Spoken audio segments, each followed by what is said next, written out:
Hello दोस्तों, नमस्कार। पेट 2022 का नोटिफिकेशन आ चुका है। इस वीडियो में हम नोटिफिकेशन और सिलेबस से रिलेटेड जो इम्पोर्टेंट पॉइंट्स हैं उसको देखेंगे। आइए स्टार्ट करते हैं। नोटिफिकेशन से रिलेटेड या फॉर्म से रिलेटेड जो 3 इम्पोर्टेंट डेट्स हैं उनको याद कर रखना है, देख लेना है और उन्हीं डेट्स के बीच में हमने अपना फॉर्म फिल करना है। जो ऑनलाइन आवेदन है, ऑनलाइन फॉर्म फिलिंग और शुल्क जमा करने की दोनों की जो डेट्स हैं वो 28 जून 2022 से स्टार्ट हो रही हैं। 28 जून 2022 से स्टार्ट हो रही हैं और जो लास्ट डेट है प्रारंभ होने की तिथि है, जो ये अंतिम तिथि है हमारी 27 जुलाई 2022 को। 28 जून से स्टार्ट हो रही, 27 जुलाई लगभग 1 महीने का टाइम है। उसके बाद 7 दिनों का एक पीरियड है 3 अगस्त 2022 तक, जिसमें हम शुल्क समायोजन आवेदन में संशोधन कर सकते हैं। ये कार्य वही लोग कर सकते हैं जो 28 जून और 27 जुलाई के बीच में रजिस्ट्रेशन करवा चुके होंगे। उन लोगों को एंटरटेन नहीं किया जाएगा इन 7 दिनों में। 27 जुलाई से 3 अगस्त के बीच में उन लोगों को एंटरटेन नहीं किया जाएगा जिनका रजिस्ट्रेशन इससे पहले नहीं हो चुका है। उन्हीं के लिए विंडो खुली होगी 7 दिनों की, जिन्होंने 27 जुलाई से पहले अपना रजिस्ट्रेशन करवा चुके होंगे। इसलिए हमें 28 जितनी जल्दी हो सके विदिन 5 डेज़ के अंदर हमें अपना रजिस्ट्रेशन करवा लेना। लास्ट डेट का वेट नहीं करना है हमको, ठीक है ना। 28 जून से स्टार्ट हो रही, लास्ट डेट 27 जुलाई है और 27 जुलाई के बाद उन्हीं लोग अपना फॉर्म फिल कर सकते हैं और फीस सबमिट कर सकते हैं जिन लोगों ने 27 जुलाई से पहले अपना रजिस्ट्रेशन करवा लिया है, ठीक है ना। इसके बाद देख लेते हैं जो इम्पोर्टेंट है, जो वो चीज़ इस नोटिफिकेशन से रिलेटेड है। ये ऑनलाइन आवेदन हमको सीधे आप साइट पे जाके upsc.gov.in पर इसका रजिस्ट्रेशन कर सकते हैं। ऑफलाइन मोड में नहीं होगा कि आप पत्र व्यवहार करने लगें, ऑफलाइन मोड स्वीकार नहीं किए जाएंगे, सब कुछ ऑनलाइन माध्यम में किया जाएगा, ठीक है। अब ये कह रहे हैं कि नेक्स्ट देख लेते हैं पॉइंट नंबर 2 पे।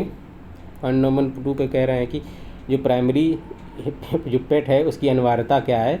तो अब आप ये आयोगी ने रखा है अनिवार्य, तो इसलिए अनिवार्य है, नहीं तो और बाकी हमें उस लोगों से कोई मतलब ज़्यादा है नहीं। 2.2 हम लोग एक बार देख लेते हैं कि इस पर क्या है। इस पर कह रहा है कि जो हमारा जो पेट 2021 का हुआ था वो 28/10/2021 को हुआ था। 28/10/2021 को हुआ था, यानी कि 28 अक्टूबर को हुआ था। तो 1 साल की वैलिडिटी थी, तो उसकी वैलिडिटी हमारी जो रिचार्ज वो 27 अक्टूबर 2022 को समाप्त हो रहा है, ठीक है ना। तो इसलिए आयोग के ऊपर दबाव है कि आगे वाली भर्तियां कैसे करवा पाएगा।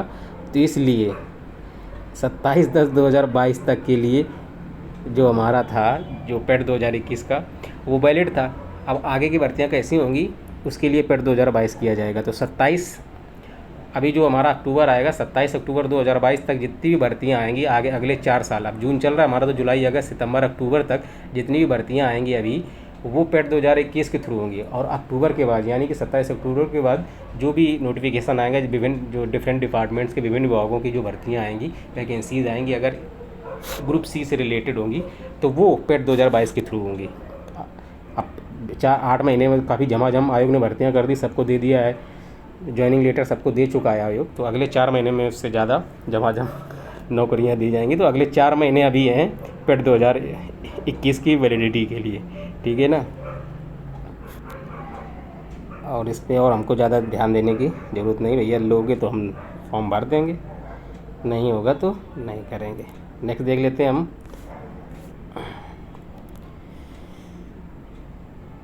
इसमें तो पॉइंट नंबर 3 में तो ये है बेसिक कि कौन कौन से हैं पद जो पेट के लिए ज़रूरी हैं। तो ग्रुप समूह का इम्पोर्टेंट है, ग्रुप सी से रिलेटेड जो हैं जितने पद होंगे उनके लिए पेट अनिवार्य कर दिया गया है।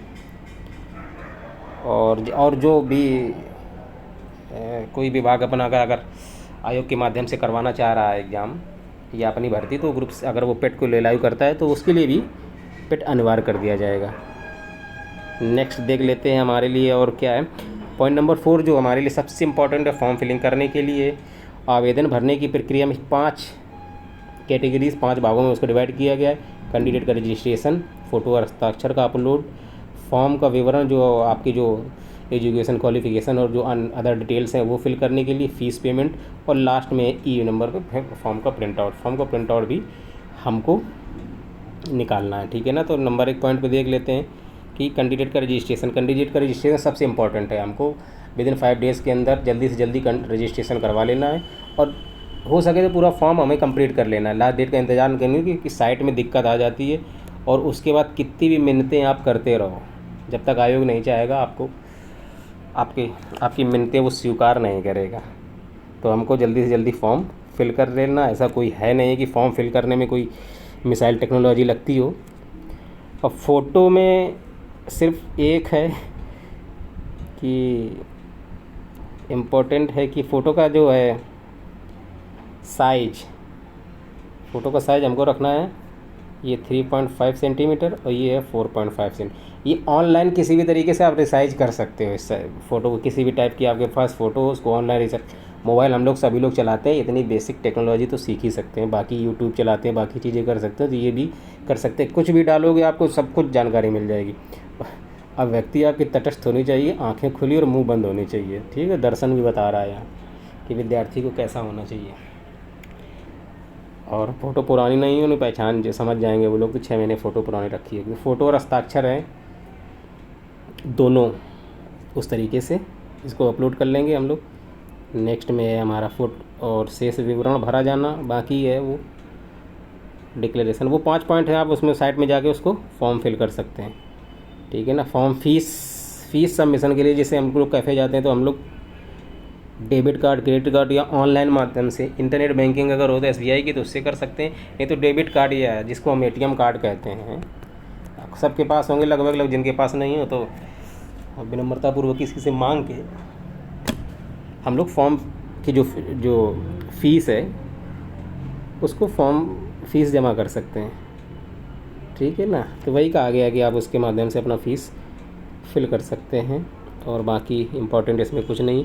फ़ीस जो हमारी रखी गई है OBC और जनरल के लिए तो 160 रुपये रखी गई, SC ST के लिए 70 रुपये की रही है, विकलांग के लिए निल है, 25 रुपये पर वो लोग बैंकिंग चार्ज लेंगे। अब ये कैसे होगा कि अब जैसे अमाउंट आएगा ना तो हम लोग भरे, हमारे लिए जो OBC और जनरल होंगे जो, तो उनके लिए तो वहाँ पे अमाउंट की जगह 160 रुपये लिख के आएगा। जैसे फॉर्म 160 रुपये पे करेंगे तो 25 प्लस कर लेंगे।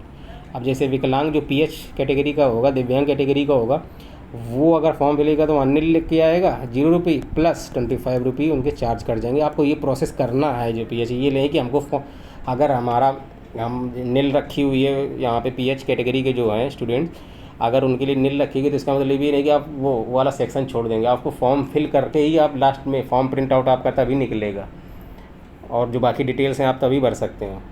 वो आप हमें करना ही पड़ेगा वो वाला प्रोसेस, ठीक है। और उसके बाद हमको इसमें तो और कुछ नहीं है, और देख लेते हैं इसके बाद। ये जैसे है कि आवेदन पत्र में ये जो है संशोधन आप तभी कर सकते हैं जब आप उसको कम्प्लीटली भर देंगे। और लास्ट के जो हमारा जो 27 जुलाई से 3 अगस्त के बीच का जो टाइम स्पेन है उसी में वो हम संशोधन कर सकते हैं। और संशोधन हम तभी कर सकते हैं जब हम फॉर्म कंप्लीट भर चुके होंगे उसमें। उसके लिए भी सिर्फ हम फिर से हमको याद रखना है, साइट पे जाना है upSSC.gov.in के, उसके होम पेज पे लेफ़्ट साइड में मॉडिफाइड फॉर्म करके सेक्शन है उस पे जाना है, तब हम अपना फॉर्म को मॉडिफाई कर सकते हैं। उसमें जो हमारी एप्लीकेशन नंबर है, रजिस्ट्रेशन नंबर, डिटेल्स हैं उसको डाल के अपना फॉर्म हम लोग मॉडिफाई कर सकते हैं, ठीक है ना। और इसमें शैक्षिक योग्यता हाई स्कूल रखी गई है। भाई साहब जितने हाई स्कूल पढ़े लिखे लोग हैं वो पेड का फॉर्म भर सकते हैं, लेकिन उसके बाद सीधे आ जाइए आयु सीमा में। 18 साल मिनिमम है, ठीक है, 40 साल अधिकतम है। 18 साल मिनिमम है ये पेट के लिए 18 साल है, ये 40 साल अधिकतम है। क्योंकि कभी कभी अगर किसी भर्ती निकलती, वैकेंसी निकलती, वो कहते हैं मिनिमम 21 साल और मैक्सिमम 40 साल, लेकिन पेट के लिए जो प्रीलिमिनरी एग्जामिनेशन टेस्ट है उसके लिए 18 से 40 है। अगर किसी विभाग की भर्ती निकली जिसने 21 साल रखा है और आप पेट का एग्ज़ाम दे दिया 18 साल की एज में, और आपकी एज मान लीजिए 19 साल है, तो आप वो वाला उस पर्टिकुलर वैकेंसी के लिए एलिजिबल नहीं है, इतना कहने का है। और जो पेट के लिए आपके 18 साल अनिवार्य होनी चाहिए। अब हाई स्कूल तो 14-15 साल में हो जाती। तो अगर किसी को पता ही ना हो या बताया ना गया हो कि इंटर भी किया जा सकता है, तो वही उसी का इंटर नहीं होगा, नहीं बाकी लोग इंटर पास या ग्रेजुएशन तक शिक्षा ग्रहण कर चुके होंगे इस एज तक आने आते आते।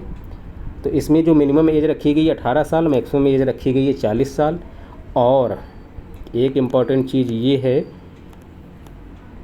कि भाई साहब हैप्पी बर्थडे जो है ना 1 जुलाई 1982 के पहले ना हुआ हो और 1 जुलाई 2004 के बाद ना हुआ हो। और आपकी जो डेट कैलकुलेट की जाएगी 1 जुलाई 2022, ठीक है ना। 1 जुलाई 2022 को आप 18 साल हो रहे हो या 18 साल से ज़्यादा हो रहे हो तो आप फॉर्म भर सकते हैं। 1 जुलाई 2022 को अगर आप 41 साल के हो रहे हैं तो फॉर्म नहीं भर सकते हैं। 1 जुलाई 2022 को आप अगर 17 साल 360 दिन के हो रहे हैं तो फॉर्म नहीं भर सकते हैं। आप 1 जुलाई 2022 को 40 साल 350 दिन हो रहे हैं या 40 साल 1 दिन हो रहे हैं तो आप फॉर्म नहीं भर सकते। 1 जुलाई 2022 को आपकी कैलकुलेशन होगी डेट जो एज की, ठीक है। और इसमें से जो इम्पोर्टेंट ये है कि जो हमारे जो खिलाड़ी हैं, वो खिलाड़ी बंधु हैं, उनको 5 साल की छूट मिलेगी। जो हमारे भूतपूर्व सैनिक हैं उनको 3 वर्ष की छूट होगी। और उसमें भी से उनकी अब मान ली उसमें से उनको जो कैलकुलेट किया जाएगा कि अब उनकी सेवा अवधि मान लीजिए उनकी 15 साल सेवा अवधि है और उनकी वास्तविक आय 40 साल है, तो अब उनकी एज कितनी हो गई, तो ये इसमें घटा के निकाली जाएगी। वास्तविक आय में घटाकर परिणाम स्वरूप शेष आयु निर्धारित 3 वर्ष के लिए छूट दी जाएगी उसमें। तो संपूर्ण सेवा अवधि और वास्तविक आयु मान लीजिए कि 40 साल है उनकी, ठीक है, और उनकी सेवा अवधि 15 साल है, तो अब उनकी एज हो जाएगी 25 साल मानी जाएगी, उनकी एज 25 साल होगी। इस तरीके से भूतपूर्व सैनिकों को अग्निवीरों के तरीके से है, इनको भी यहाँ पे ऐसा नहीं कि पहले नहीं दिया जा रहा है, पहले से भूतपूर्व सैनिकों को विभिन्न परीक्षाओं में विभिन्न भर्तियों में उनको रिजर्वेशन दिया जा रहा है। और आरक्षण के बारे में क्या है कि सभी को आरक्षण है, SC ST OBC को, और क्षैतिज आरक्षण भी है हमारा इसमें। स्वतंत्रता सेनानी, भूतपूर्व सैनिक, दिव्यांगजन, उत्कृष्ट खिलाड़ी। परीक्षा का पाठ्यक्रम अभी लास्ट वाले पॉइंट में दिखा हुआ है, नोटिफिकेशन में आएगा। और क्या, और बाकी ये परीक्षा का कार्यक्रम बताया जाएगा वेबसाइट के माध्यम से। और महत्वपूर्ण इसमें और कोई इतना इम्पोर्टेंट ये नहीं है कि अगर आप देखना चाहें तो देख सकते हैं, बाकी जो बेसिक डिटेल्स हैं वही हैं इसमें। और लास्ट में देख लेते हैं सिलेबस सबसे इम्पोर्टेंट जो हमारा है उसको चेक कर लेते हैं। भारतीय इतिहास कोई चेंज नहीं किया गया है इसमें, वही बेसिक से हमारे 15 पॉइंट हैं, लगभग 15 जो हैं पूरे सिलेबस में 15 हैं, वही दिए गए हैं। तो क्या क्या है देख लेते हैं एक बार।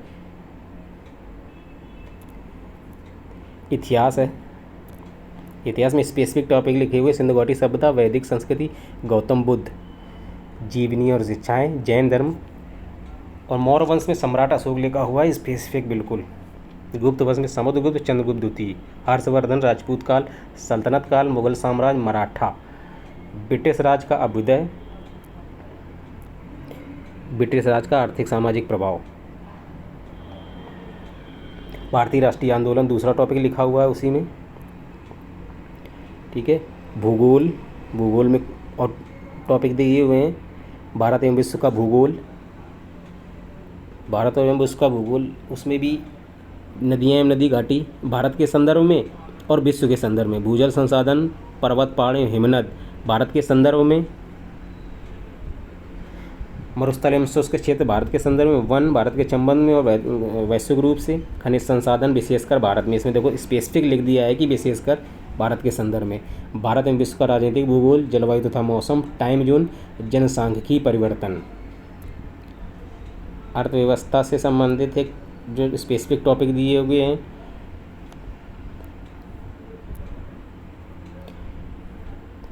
और उसके बाद दिए हैं हमारा भारतीय संविधान, 5वां 6 नंबर है सामान्य विज्ञान, फिजिक्स, केमिस्ट्री, मैथ तीनों के होंगे जो 5 नंबर से होगी। प्रारंभिक अंगणित भी होगी 5 अंकों की, सामान्य हिंदी 5 अंकों की, सामान्य अंग्रेजी 5 अंकों की, रीजनिंग होगी हमारी 5 अंकों की, जो करंट अफेयर्स होगा 10 मार्क्स का, और जनरल अवेयरनेस होगी 10 मार्क्स का। ये अलग से स्पेसिफिक टॉपिक रखा हुआ है, ठीक है। जनरल अवेयरनेस 12वां नंबर। और 13 है अपठित गद्यांश हिंदी के लिए, वो अलग से रखा हुआ है। हिंदी एक 5 नंबर की अलग पहले से है। ग्राफ एवं विश्लेषण है, सांख्यिकी समझ लीजिए, तालिका के व्याख्या विश्लेषण, सांख्यिकी से संबंधित सवाल हो सकते हैं इसमें। इस तरीके से नोटिफिकेशन हमारा था पेट 2022 का। फॉर्म भरिए, उसके बाद तैयारी की जा सकती है इसके लिए। इस वीडियो में फ़िलहाल इतना ही। नमस्कार।